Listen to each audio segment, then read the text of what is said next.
Hi అండి, రాణి cooking and రెసిపీస్కి welcome. బీరకాయ curry పర్ఫెక్ట్గా ఎలా వండుకోవాలో చూద్దాం. ఈరోజు 1 kg బీరకాయలను తీసుకొని ఇలా చక్కగా అన్నీ గీక్కొని ముక్కలుగా కట్ చేసుకొని చిన్న చిన్న ముక్కలుగా కట్ చేసుకోండి, తొందరగా కుక్ అవుతుంది. ముక్కలుగా కట్ చేసుకొని పక్కకు పెట్టుకోవాలి.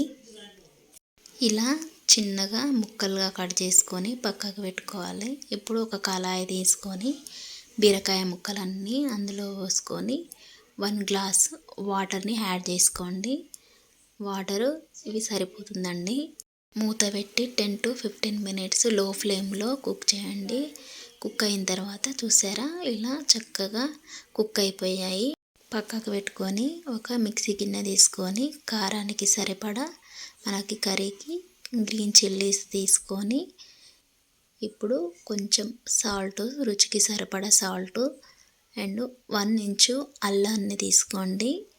కొన్ని వెల్లుల్లి 10-12 వెల్లుల్లి తీసుకొని మిక్సీ పట్టుకొని ఇలా పేస్ట్ లాగా చేసుకొని పక్కకు పెట్టుకోండి. పక్కకు పెట్టుకున్న తర్వాత ఒక కళాయి తీసుకొని కళాయిలోకి కర్రీకి సరిపడా ఆయిల్ తీసుకొని ఆయిల్ హీట్ అయిన తర్వాత జీలకర్ర ఆవాలు వేసి ఒక రెడ్ చిల్లీ వేయండి.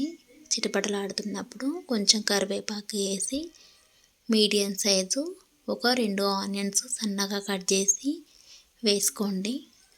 ఇవి చక్కగా ఫ్రై అయిన తర్వాత కొంచెం పసుపు యాడ్ చేసుకొని అంతా కలిసేలాగా ఒకసారి కలుపుకొని ముందుగా మిక్సీ పట్టి పెట్టుకున్న గ్రీన్ చిల్లీ పేస్ట్ని వేసి పచ్చివాసన పోయేంత వరకు మూత పెట్టి ఒక 5 minutes లో ఫ్లేమ్లో పెట్టి మగ్గించండి. ఆఫ్టర్ 5 minutes తర్వాత మూత ఓపెన్ చేసి అంతా కలిసేలాగా ఒకసారి కలుపుకొని మనము ముందుగానే ఉడకబెట్టి పెట్టుకున్న బీరకాయ ముక్కల్ని యాడ్ చేసుకొని అంతా కలిసేలాగా ఒకసారి కలుపుకొని లో ఫ్లేమ్లో చక్కగా ఒక 10 minutes మూత పెట్టి మగ్గించండి. ఆఫ్టర్ 10 minutes తర్వాత ఒకసారి కలుపుకొని ఇప్పుడు కొంచెం కొత్తిమీర యాడ్ చేసుకొని అంతా కలిసేలాగా ఒకసారి కలుపుకొని ఒక 2 minutes లో ఫ్లేమ్లో మూత పెట్టి మగ్గించండి.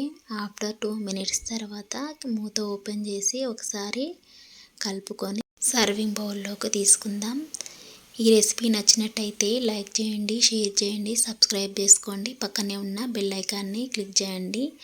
Thank you for this recipe.